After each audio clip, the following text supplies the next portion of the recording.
कैसे आप लोग।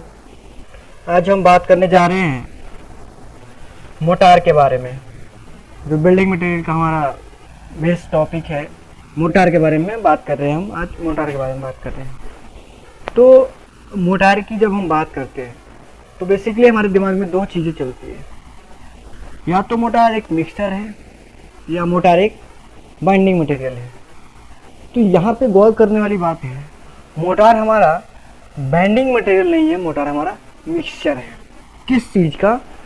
तो मोटार जो मिक्सचर है वो एक बाइंडिंग मटेरियल का मिक्सचर है, एक फाइन एग्रीगेट का मिक्सचर है, कोर्स का भी हो सकता है और वाटर का मिक्सचर है। जब कोर्स को ऐड करते हैं, कोर्स एग्रीगेट को ऐड करते हैं हम बाइंडिंग मटेरियल में, तब हम उसको बोलते हैं एग्रीगेट। तब हम उसको क्या बोलते हैं? Admixture aggregate. ठीक। अब थोड़ा इनके डिफिनीशन की बात सॉल्व कर ले कि एक्चुअली में इनका डिफिनीशन होगा क्या है इनका डिफिनीशन। देखिए, तो motor is an intimate mixture of binding material, तो फाइन एग्रीगेट एंड वाटर। यहाँ पे बाइंडिंग मटेरियल को अलग रखा गया है इसलिए क्योंकि बाइंडिंग मटेरियल हमारा सीमेंट, लाइम और मड हो सकता है, बट फाइन एग्रीगेट हमारा सैंड और water. Already know what is water. जो हम मोटार में वाटर यूज करते हैं उसका जो पीएच होता है वो 6 to 7 में रहना चाहिए। कहीं कहीं लिखा हुआ है कि 5 to 6 से, तो आप अगर ऑप्शन में 6 to 7 है तो उसके साथ जाइए, अगर नहीं तो 5 to 7 जाइए। ठीक है, ये हमारा हो गया मोटार का डिफिनीशन। अगर कोई आपसे पूछे कि क्या मोटार बाइंडिंग मटेरियल है तो आप उसको बोलेंगे नहीं, mortar is a intimate mixture of binding material which contain है फाइन एग्रीगेट एंड वाटर। ठीक है, तो ये हो गई डिफिनीशन मोटार की। अब हम बात करते हैं मोटार में यूज होने वाले कुछ इंपॉर्टेंट थिंग्स। तो पहले क्या यूज होता है? वो होता है फाइन एग्रीगेट। तो फाइन एग्रीगेट क्या क्या होगा आपका? फाइन एग्रीगेट होगा फर्स्ट में सैंड। तो आपने देखा होगा सैंड को कहाँ कहाँ से प्राप्त करते हैं आप? रिवर से प्राप्त करते हो, नाला से प्राप्त करते हो, बहुत सारे सोर्स है जहाँ से आप सैंड को प्राप्त करते हो। तो यहाँ पे कुछ लिखा हुआ है, sand is a natural product which is obtain as a river sand, nala sand and pit sand. अब सैंड को बोला है, कुछ लोग बोलते हैं कि आप ये मुझे बताइए कि मोटार में सैंड क्या है। मोटार में सैंड क्या है? मोटार में बाइंडिंग मटेरियल क्या है? तो मोटार में बाइंडिंग मटेरियल आपका सीमेंट, लाइम एंड मड है, जबकि मोटार में फाइन एग्रीगेट यानी सैंड एक इनर्ट मटेरियल है। क्या है? इनर्ट मटेरियल है। तो the inert material use is sand. तो ये आपके हो गए कुछ इंपॉर्टेंट पॉइंट मोटार के बारे में। अब आगे चलते हैं, जो यहाँ से हम कैरी करेंगे, पहले सैंड को कैरी करेंगे, उसके बाद इसके अदर थिंग्स को कैरी करेंगे। तो देखिए, sand is use in motor and concrete for following purpose. Sand को किस किस पर्पस के लिए यूज किया जाता है? मोटार में सैंड को किस किस पर्पस के लिए यूज किया जाता है, यहाँ तक कि कंक्रीट में भी किस के लिए यूज किया जाता है। ठीक है, तो पहला जो पॉइंट निकल के आता है यहाँ पे, वो पॉइंट है आपका, it subdivides the paste of binding material into thin films and allow it to adhere and split. कहने का मतलब है इसका कि सैंड जो है वो बाइंडिंग मटेरियल के साथ मिलके एक ऐसा पेस्ट तैयार करता है, ऐसी थिन फिल्म तो मतलब थोड़ा मोटा होता है, ऐसी लेयर तैयार करता है जिसको हम किसी चीज पे बिछा सकते हैं, किसी चीज पे बिछा सकते हैं और बिछाने के बाद कोई और चीज उससे जोड़ सकते हैं। ठीक है, सिंपल सा मैं आपको बात बताऊं कि अगर आपको केवल सीमेंट से ही 2 ब्रिक्स को जोड़ना पड़ता तो ये इम्पॉसिबल तो नहीं है, लेकिन सीमेंट ज़्यादा लगता, क्योंकि पेस्ट जो है थोड़ा मोटा बनाना पड़ता और तब वो वहाँ चिपकता। जब हमने उसमें सैंड को ऐड किया तो वो थोड़ा मोटा हो गया। तो हम यहाँ सिंपली बोल सकते हैं कि sand is used in mortar the following purpose. Purpose 1 क्या है कि हमारा the paste of binding material into thin film and allow it to added and spread.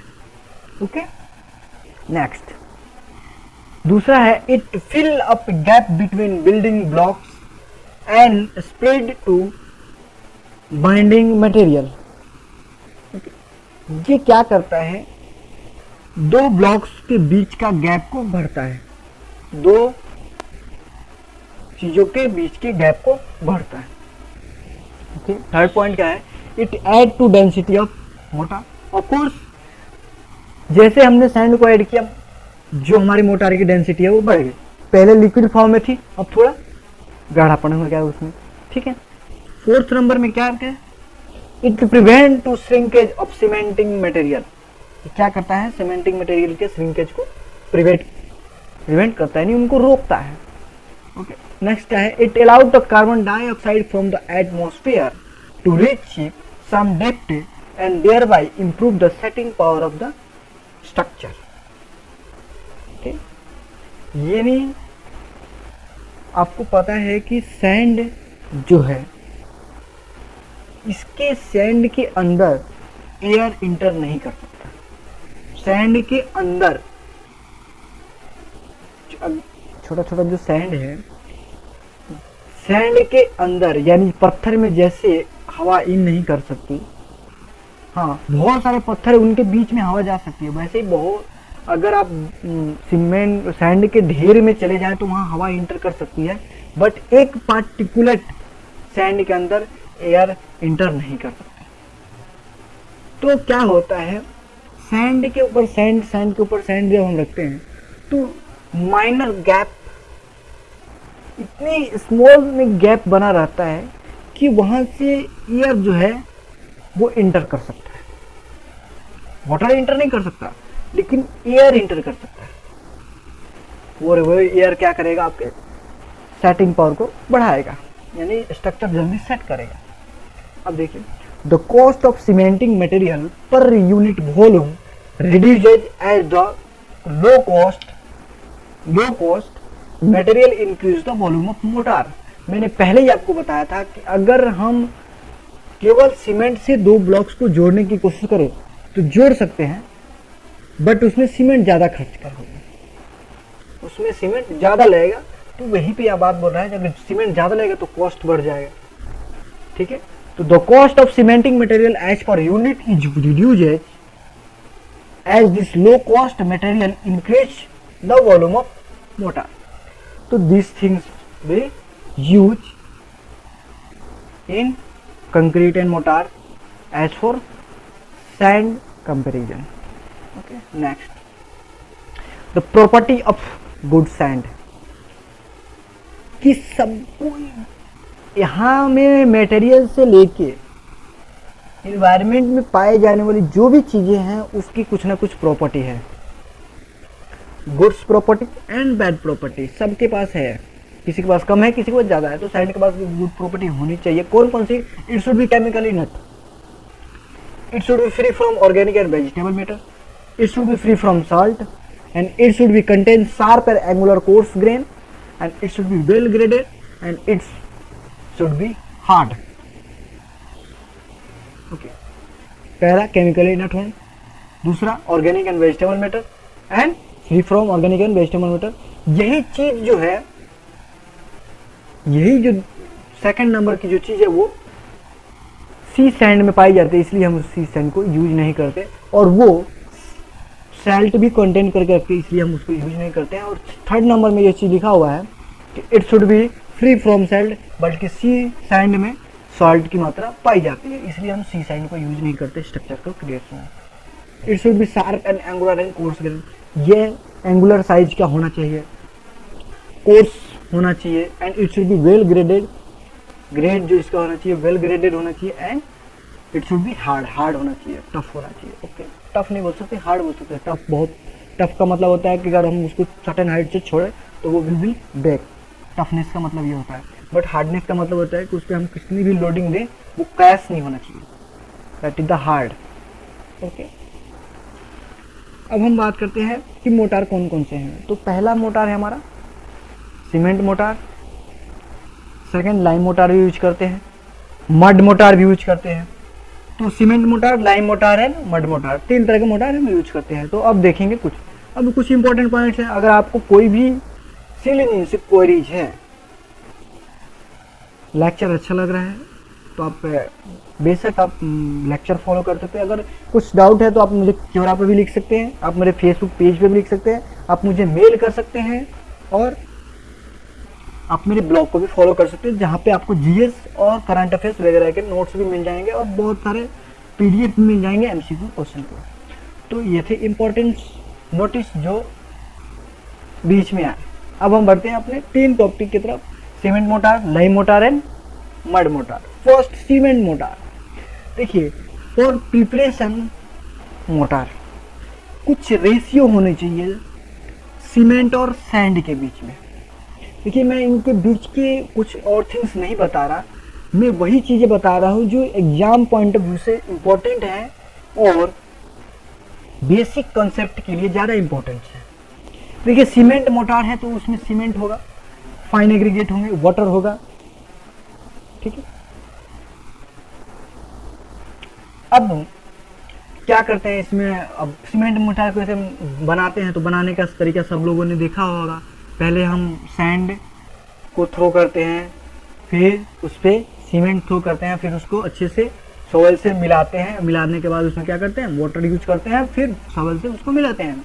देखिए, 4 चीज़ें जो मैंने यहाँ पे दी हुई ना, सबसे इम्पोर्टेंट है, हर एक सिविल इंजीनियर को कम से कम माइंड में याद रहना चाहिए ये चीज़, तो बिल्कुल याद रहना चाहिए। क्योंकि कोई भी बंदा चलते रास्ते भी पूछ सकता है कि भैया सीमेंट एंड सैंड का रेशियो बता दो, मुझे ये काम करवाना है। तो बिल्कुल आप इसको ध्यान में रखिएगा, और ये एग्जाम में तो पूछता ही पूछता है, ठीक है। तो फर्स्ट है मैसनरी वर्क के लिए हम 1 सीमेंट को लेते हैं तो 6 सैंड को लेते हैं। अगर मान के चलिए, अगर आपने 1 मीटर क्यूब सीमेंट लिया है तो आपको 6 मीटर क्यूब सैंड लेना पड़ेगा, ये पोजीशन। एक ब्लॉक्स होता है 1 मीटर क्यूब का, ठीक है। एक आप अगर सीमेंट की दुकान में जाए तो एक ब्लॉक्स होता है जिसकी हाइट 1 मीटर, हाइट जो होती है 1 फीट, एंड चौड़ाई जो होती है 1 फीट, एंड लंबाई जो होती है 1 फीट होती है। तो उसके हिसाब से ये कुछ भी आपके यहाँ पे 1 टोकरी अगर सीमेंट लेते हैं तो 6 टोकरी आपको वो लेना पड़ेगा, ऐसे आप समझ के चलते हैं। प्लास्टिंग के लिए क्या करना पड़ेगा, प्लास्टिंग मैसनरी के लिए 1:3 to 1:4। प्लास्टिंग अब कंक्रीट करना है तो 1:3, पॉइंटिंग करनी है तो आपको 1:2 to 1:3। तो ये इंपॉर्टेंट थिंग्स थे आपके सीमेंट मोटार के। आगे क्यूरिंग। देखिए, सीमेंट मोटार जब भी यूज करते हैं ये चीज जरूर यूज की जाती है, क्यूरिंग क्या होती है, जो हम लोग वाटर को थ्रू करते हैं आफ्टर द मेकिंग स्ट्रक्चर, उसको हम क्यूरिंग बोलते हैं, ठीक है। क्यूरिंग 2 तरह की होती है, एक हॉट क्यूरिंग होती है, एक नॉर्मल क्यूरिंग होती है, ठीक है। तो क्यूरिंग क्या है, तो क्यूरिंग से क्या करता है, सीमेंट जो है अपना स्ट्रेंथ गेन करता है, ठीक है। सीमेंट जो है अपना स्ट्रेंथ गेन करता है। अगर इसको हम एज ए लैंग्वेज में बात करें तो क्या होगा, cement gain the strength gradually with hydration, hence it is necessary to see that mortar is wet till hydration has taken place. The process to ensure sufficient moisture for hydration after laying mortar concrete is called curing. कहने का मतलब है कि curing से हम जैसे हम structure बनाते हैं तो वो सूखा पड़ जाता है, अगर उसमें आपने प्रॉपरली वाटरिंग नहीं की, अगर उसमें मॉइस्चर नहीं दिया तो स्ट्रक्चर जो है क्रैक हो जाएगा। तो क्रैक से बचाने के लिए क्यूरिंग करते हैं। तो नॉर्मली जो क्यूरिंग है वो ठीक है, मतलब जैसे ही आपका स्ट्रक्चर बना उसके अगले दिन से शुरू करते हैं। आज 6-7 घंटे बाद से आप शुरू कर सकते हैं, बट हम लोग अगले दिन से शुरू करते हैं उसको पानी देना। तो इनिशियल पीरियड जो होना चाहिए वो डिहाइड्रेशन का, वो दिन पर दिन कम होता जाना चाहिए। आप मतलब धीरे धीरे कम कर सकते हैं उसको, लेकिन कम से कम आपको 28 दिन तक पानी देना चाहिए। ऐसा होता नहीं है, कोई ऐसा करता नहीं है, बस 5-6 दिन में उसका काम निपट जाता है। तो ये चीज़ है आपकी क्यूरिंग की। अब प्रॉपर्टी ऑफ सीमेंट मोटार, हमने सैंड की प्रॉपर्टी देखी थी, अब हम देख रहे हैं property of cement mortar. The following are the important property of cement mortar. क्या क्या है? फर्स्ट है आपका, when water is added to the dry mixture of cement and sand, hydration of cement start and its bind sand particles and also the surrounding surface of masonry of concrete। यानी मतलब जैसे ही हमने water को sand में और जैसे ही हमने water को सैंड और सीमेंट के मिक्सचर में थ्रू किया, सैंड क्या करना चाहिए, सैंड को सीमेंट के साथ तुरंत सर्टेन टाइम के बाद उसको उसके साथ बाइंडिंग बनाना शुरू कर देना चाहिए। ठीक है, ये आपकी प्रॉपर्टी है। तुरंत add mixture than 1:3 is prone to shrinkage. अगर 1:3 का जो मिक्सचर है वो श्रिंकेज को प्रिवेंट करना चाहिए। ठीक है, well proportion water provide to improve surface, ये भी होना चाहिए। Leaner mix not capable of closing the void in sand and hence the plaster surface is porous. अगर आप लीनियर मिक्सचर कर रहे हैं कहीं पे,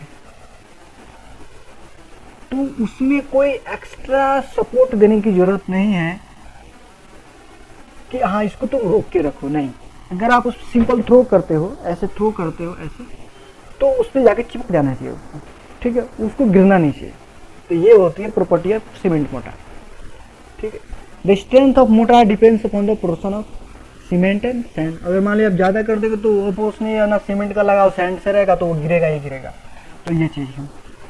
अब कुछ स्ट्रेंथ की बात करते हैं, ये भी इंपॉर्टेंट है। देखिए ये एज ए प्रैक्टिकल तो कोई करता नहीं है, बट एग्जाम में बहुत ज़्यादा पूछते हैं, इसलिए मैंने यहाँ पे मेंशन कर दिया है। तो 1:3 का जो मिक्सर होता है सीमेंट एंड सैंड का, उसकी कंप्रेसिव स्ट्रेंथ जो होनी चाहिए 10 होनी चाहिए, 10 न्यूटन पर mm स्क्वायर। देखिए आप 3:6 1:3 से लेकर 1:6 तक बढ़ेंगे तो कंप्रेसिव स्ट्रेंथ जो है वो ग्रेजुअली 2.5 के अप्रोक्स कम होता चला जाएगा, यानी 2.5 या 2 के करीब कम होता चलाएगा। लेकिन जब वो 1:8 भी जाते हैं तो कंप्रेसिव स्ट्रेंथ बहुत ही ज़्यादा कम हो जाता है, 0.7 न्यूटन mm स्क्वायर के करीब चला जाता है। तो फर्स्ट में 10 न्यूटन mm स्क्वायर, उसके बाद 1:4 में 7.5 न्यूटन mm स्क्वायर एंड 1:5 में 5 न्यूटन mm स्क्वायर एंड 1:3 में 3.0 Newton mm square. So this is the strength obtained by 1 cement sand ratio. अब use of mortar, use of cement mortar कहाँ पे use करते हैं, यहाँ पे देखिए। To bind the masonry unit stones, bricks, cement and block, इन तीनों को बांधने के लिए हम सीमेंट मोटार का यूज करते हैं। ठीक है, to the plaster of slab and well max frames इम्प्रूवियर्स, प्लास्टरिंग करने के लिए, स्लैब को प्लास्टर करने के लिए, वॉल को प्लास्टर करने के लिए हम यूज करते हैं cement mortar. To give the neat finishing of wall concrete work, अच्छी फिनिशिंग देने के लिए यूज करते हैं। ठीक है, for the pointing of masonry joint को पॉइंट करने के लिए करते हैं। प्रिपरेशन ऑफ बेंडिंग ब्लॉक्स, ठीक है, इसके लिए भी यूज करते हैं। As a filter material to the ferrous cement work, यहाँ भी यूज करते हैं। To fill joint and cracks in wall, ठीक है, as filter material in stone material masonry. अब बात करते हैं लाइम मोटार की। देखिए लाइम मोटार में हम दो तरह की लाइम यूज करते हैं, एक PAT lime and hydraulic lime. दो ही लाइम यूज करते हैं, एक फैट लाइम, एक हाइड्रोलिक लाइम। देखिए फैट लाइम यूज जो होता है, फैट लाइम जो यूज करते हैं वो generally 2 to 3 times of sand mixture, 2 to 3 times of sand mixture of volume, ठीक है। अब हाइड्रोलिक लाइम जो यूज करते हैं वो only 2 times of volume use करते हैं सैंड के साथ, ठीक है। अगर 2 सैंड है तो 1 लाइम रहेगा, लेकिन जब फैट लाइम यूज करेंगे तो 2 या 3 सैंड रहेगा और 1 लाइम रहेगा आपका, ठीक है। तो लाइम जो है वो हम पॉन्डिंग से प्रिपेयर करते हैं, ठीक है, पॉन्डिंग, ग्राइंडिंग, ठीक है, ये सब होते हैं उसमें। अब तो आपको जो ये लाइम है वो आपको पिसा हुआ भी आने लगा है, तो अब उतना मेहनत नहीं पड़ती, आप सीधे मिक्स कीजिए उसको और आप यूज कर सकते हैं। मड मोटर, मड मोटर क्या है, जो हम मिट्टी से दीवार को जोड़ते हैं। तो ये उसके कुछ इंपॉर्टेंट पॉइंट्स मैंने जो डायरेक्टली यहाँ पे मेंशन कर दिए हैं। The clay lump are collected and wetted with water allow the moisture for the wanted to reach. कैसे बनाते हैं इसको मैंने वो पहले मेंशन किया हुआ। तो पहले क्या करते हैं, हम पहले क्ले को निकालते हैं, फिर उसको वहाँ उसमें से जो इंग्रेडिएंट है उसको निकालते हैं, फिर उसमें वाटर डाल के हम 1 से 2 दिन छोड़ देते हैं, ठीक है। उसके बाद उसको क्या करते हैं, उसको अच्छे से मिक्स करते हैं, मिक्स करने के बाद उसकी कंसिस्टेंसी को देखा जाता है। उसके बाद हाथ पे रफ करके देखा जाता है कि वो चिकना है या नहीं, ठीक है। नहीं है तो उसको और मिक्स किया जाता है और उसमें कुछ छोटे छोटे वो टुकड़े वगैरह हो उसको बाहर निकाल देते हैं, ठीक है। अब मड मोटार की बात देखिए, तो समटाइम्स फैब्रिकेशन मटेरियल लाइक से gobar is added in the mixer, ठीक है। तो गोबर को ऐड करते हैं, जैसे हम वहाँ पे सीमेंट में सैंड को यूज करते हैं, वहाँ पे मड में भी गोबर वगैरह को यूज करते हैं ताकि ये और ज़्यादा स्ट्रेंथ दे। It's prevent to crack in plaster, ठीक है। ये क्या करता है, प्लास्टिंग में ये क्रैक को प्रिवेंट करता है। If plaster to be use the outer wall it is spread the painted with bitumen it cheap mortar, ठीक है। अब वो क्या करें, देखिए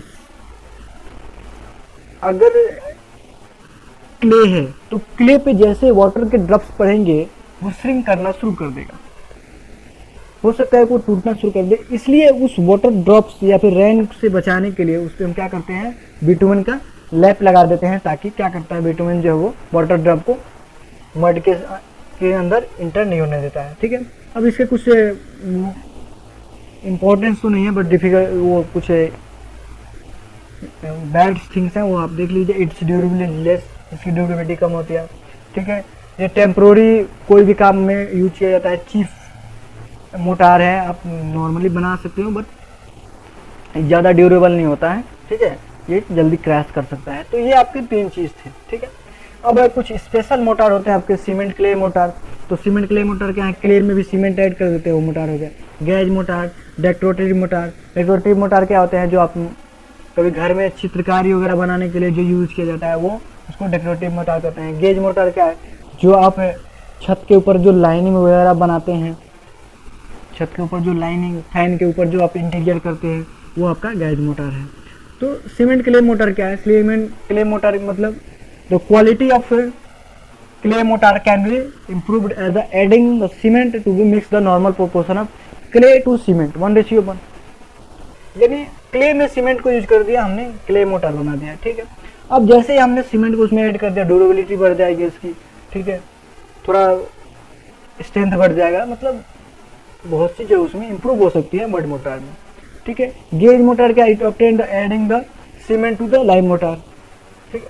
हम लाइम मोटार में सीमेंट को ऐड कर देते हैं, तो ये आपका गेज मोटार होगा। प्रोपोर्शन क्या होगा उसका, 1:6 होगा, 1 सीमेंट 1 लाइम 6 सीमेंट, तो ये आपके प्रोपोर्शन है, ठीक है। Mortar to be use within the half an hour making of cement, क्योंकि लाइम जो है वो बहुत क्विक सेट करता है, इसलिए आपको आधे से 1 घंटे में उसको यूज कर लेना चाहिए, ठीक है। अब क्या करेंगे, जब आप एक लाइम मिलाइएगा, एक सैंड मिलाइएगा तो थोड़ा चीप हो जाएगा, तो ठीक है, तो वहाँ भी आप क्वालिटी को मेंटेन कर सकते हैं बट थोड़ा पैसे भी बचा सकते हैं इससे, ठीक है। डेकोरेटिव मोटर क्या है, this mortar obtain the using coloured cement they use to give the pleasant appearance outer wall. मैंने आपको पहले ही बताया, जो आप चित्रकारी वगैरह करते हैं, नई नई ड्राइंग बनाते हैं वॉल पे, ये सब आपको डेकोरेटिव मोटार में पाए जाते हैं। तो ये आपके थे कुछ important points. Test of mortar, test of mortar. तो टेस्ट ऑफ मोटार क्या है, कैसे टेस्ट करते हैं मोटार को? पहला होता है क्रशिंग टेस्ट, दूसरा होता है टेंसाइल स्ट्रेंथ टेस्ट, तीसरा होता है एडहेसिव टेस्ट। ठीक है, तो क्रशिंग स्ट्रेंथ क्या है, एक हमारे पास मशीन होती है क्रशिंग स्ट्रेंथ की, ठीक है, वहाँ पे हम उसको ले जाते हैं, ठीक है, कंप्रेसिव टेस्टिंग मशीन जिसको बोलते हैं, वहाँ पे ले जाते हैं, वहाँ पे उसको पुट करते हैं, रखते हैं, उसके बाद मशीन को चलाते हैं। ठीक है, उसके बाद आपका कितनी देर में क्रैश करता है, देखिए वो सारी रीडिंग वहाँ पे आती है। टेंसाइल स्ट्रेंथ टेस्ट क्या है, तो टेंसाइल स्ट्रेंथ टेस्ट जो है वो क्या करते हैं, मोटार के एक ब्रैकेट्स बनाते हैं। ठीक है, ब्रैकेट्स की जो डायमेंशन होती है वो 38 mm टू 38 mm होती है। ठीक है, उसके बाद क्या करते हैं, उसको हम टेंसाइल टेस्टिंग मशीन में रखते हैं। ठीक है, तब वहाँ से हम अल्टीमेट लोड को नोट करते हैं, कितना लोड लेने के बाद वो फेल किया, कितने लोड लेने के बाद वो फेल किया। तो वो strength of motor is load divided by the central cross section area. ठीक है, कैसे निकालते हैं इसको, strength of motor is load divided by central cross sectional area. तो ये आपके थे, कैसे होता है ये आपकी फोटो देखिए, एक इसका एलिवेशन है, ये आपका एलिवेशन है और ये आपका प्लान है। तो ये ऐसे ब्लॉक्स होता है, ठीक है, और इस पे ये आपके ये मिलते हैं। अब आते हैं नेक्स्ट है एडहेसिव टेस्ट। तो ये क्या होता है, आप सिंपल तो कुछ नहीं करना, आपको 2 ब्रिक्स लीजिए, एक को ऊपर रखिए, एक को नीचे रखिए, उसमें मोटाराइज कीजिए, उसको ब्रिक को चिपकाइए। ठीक है, और उसको देखिए कि ब्रिक कितने देर तक हैंग करके रखता है। तो ब्रिक्स हैंग करके रख गया, इसका मतलब आपका है जो मोटार वो सही है। ठीक है, उसके बाद आप क्या है, सिंपल से मोटार को है जो आपको थ्रो कीजिए, किसी वॉल पे थ्रो कीजिए, वो वहाँ पे चिपक जाना चाहिए, वहाँ पे वो चिपक जाना चाहिए। तो ऐसा रिएक्शन क्या होता है, load divided by contact of area.